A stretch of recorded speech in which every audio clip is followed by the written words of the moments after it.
បងអួយចៅលួចឬមួយជាអ្វី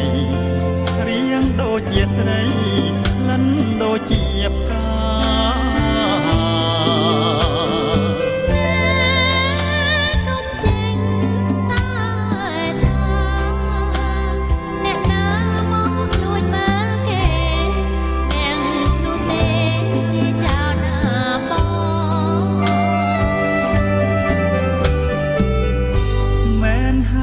ចៅបងគឺ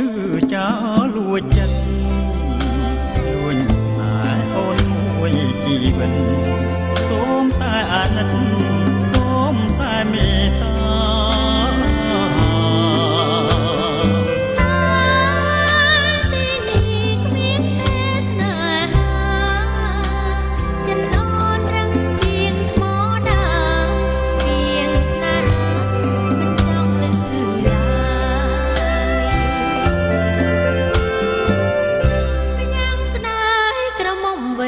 ព្រមចា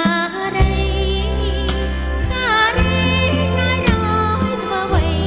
គ្រប់រូបស្ត្រីមានភ័យមានទុក្ខយ៉ាងជាកូនដែលបានឪពុកការងារគឺជាត្រីមុខចង់ជួបឪពុកជាងជួបស្នេហា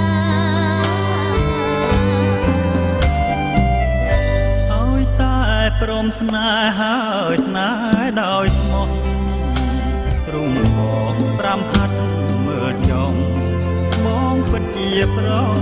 សំដងទាំងរញីបងជួយអូនលំជាប់កាងារហើយឡើងសូមតែវិចាមួយម៉ាត់មកថាមេត្តាបង